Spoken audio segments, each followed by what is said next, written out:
Maashaallah kunoo kana fakkaata ruuzii ajaa'ibaadha. Baay'ee bareeda.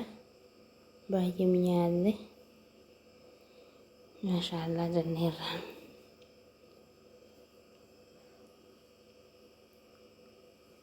Isin like, comment, share gochuu qofaadha kan isinirraa eegamu. Isiniin jennaa gara hojii isaatti deemnaa harka fuunee isiniin jedhaa jirra jirtu. Nagaa keessanii maatii koo keettu nagaa koodha rabbii naa galatu akkam jirtu. Har'a zurbiyaanii yookaan biriyaanii hojjedha. Zurbiyaanii warri jedhanii yamanootatu zurbiyaan jedhanii waamu.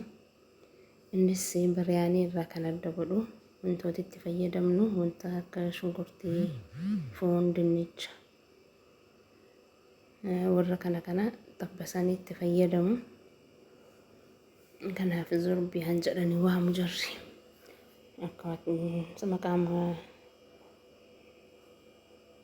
kan adda godhe biriyaanii irraa waan xabbasamu kanadha jechuudha. Garuu wantoonni itti fayyadamnuu fi halluu hojii isaa sanumadha waanuma tokkodha. Biriyaanii wajjin jechuudha. Kana fakkaata asitti shunkurtii qopheessadheen jira. Shunkurtii kana walakkaa isaa xabbasee walakkaa isaa immoo ittiin aqulaallaa inni xabbase suni irra keessattis nan fayyadama. Aqulaallee kee immoo achirrattis nan fayyadama. Kun asitti foon xabbaseen jira. Foon ergi naffeelee booddee filfilas wadii kashaboo qofatti naqee zayitiitti xabbase. Akkasuma dinnichallee kunoo kan zayitii watti xabbasameetu shunkurtii kunis kan xabbasamedha. Asitti immoo timaatimii, kuzbaraa, qaaraa baaridii fi qaaraa gubuu akkasumas qullubbii yookaan shunkurtii adii qullubbii adii fayyadama. Isiniin jennaa.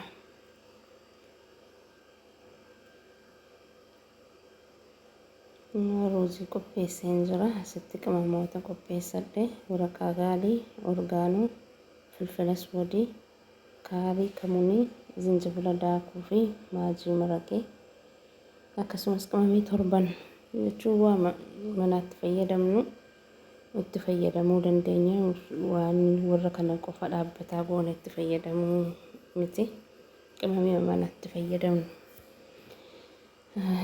Warra kana keessaa waan dhibes nan dhiisa yaani akkasidha. Waa maqaan qabanii jechuudha. Ani yeroo baay'ee qimamootuma kanatti fayyadama. Akkasidha gara hojii isaatti deemna.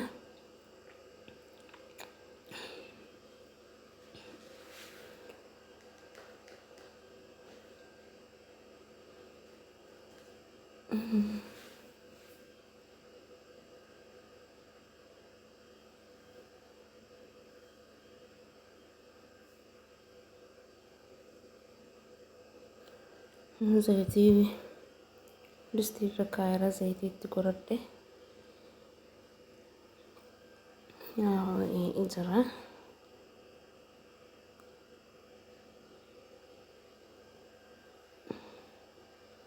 Asitti immoo ruuzii affeela.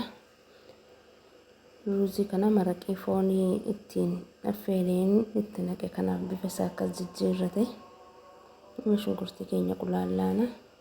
Sirriitti amma inni diimatutti isa sochoosna.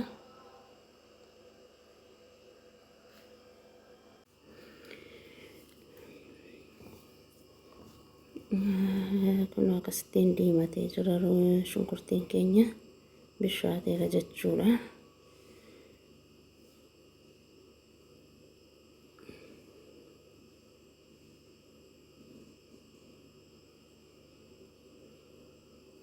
Erga akka kanatti xabbasnee booddee wantoota qopheessee timaatimii, qullubbii, qaaraa hundumasaa takkaamatti naqee wajjin aqulaallaa. Maaliif shunkurtiin gubataa jiru suni bishaan kanaan immoo wal faana bishaata jechuudha.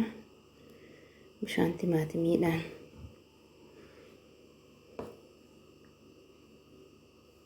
Isa booddee erga inni sirriitti bishaachuusaa ilaalee booddee kunoo bishaate.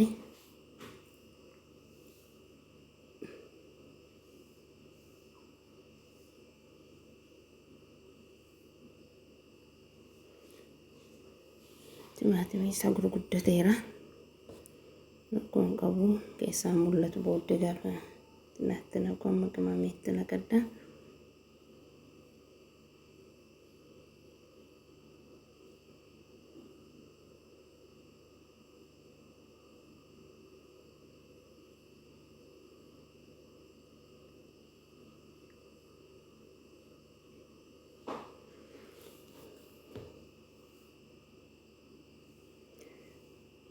Kanatti sirriitti ergi bisheessine booddee yoo barbaanne timaatimiitti gochuu dhiisne roobii yookaan ergootti gochuu dandeenya.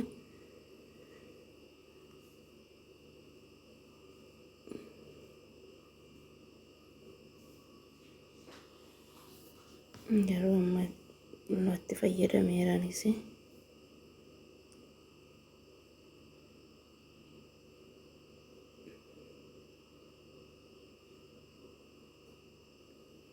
Timaatimiin isaa sirriitti bishaatutti inni kuni ergoon kuni bisheessaa deemaa jechuudha. Bishaan gurguddatee.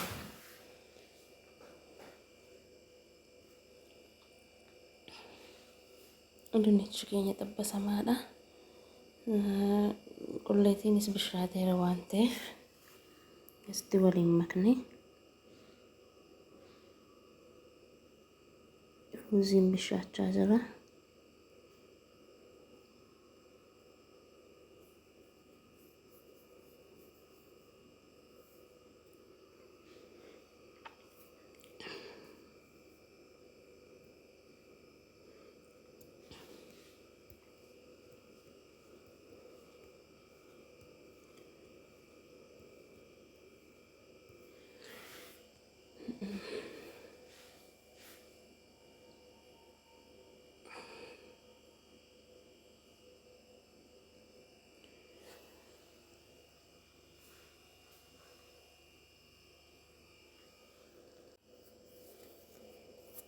Akka kanadha.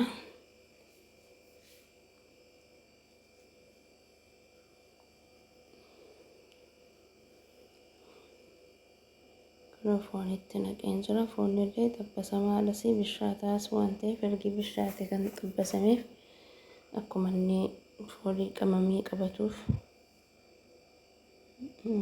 kanatti naqee abiddi isaa baay'ee qannasamee jira. Xinnoo ishee itti qadaadee wajjin tursa. Maaliif qamamii wajjin seeraan akka inni wal ga'utti jechuudha.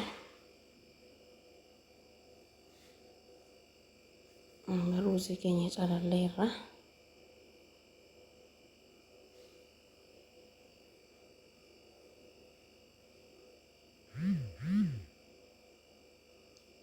Akkasitti suuta sochoosna maaliif dinnichis akka hin caccabne foonsaas akka hin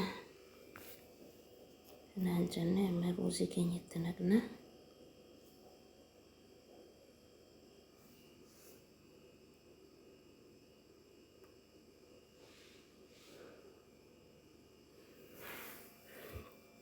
Kana fakkaata seeraan bishaate dhumateera. Maaliif godha sirriitti itti qadaadee daqiiqaa muraasaaf abidda isaa amma dhumaatti qannasee tursa.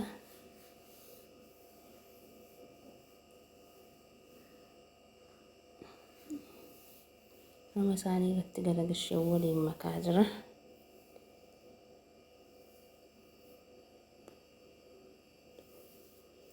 Warraaqaatti naqee nama bisaan dhiyaatutti akka kanatti shunkurtii xiqqoo irratti firfirsee dhiisaa siniin jedha. Kan ammoo nan tursa booddee yeroo nyaachuuf jedhanitti naqa maaliif akka inni hin raafnetti gaafa nyaatan qooraa. Kana fakkaata ture viidiyoon keenya irraa maashaallaadha. Isinii laayikii, sheer, koomentii gochuudhaan bira dhaabbadhaa isiniin jenna maatii koo keessa waliin hordoftan hundumtu galatoomaa. Viidiyoo biraa walitti deebinutti nagaan nuuf turaa isiniin jenna.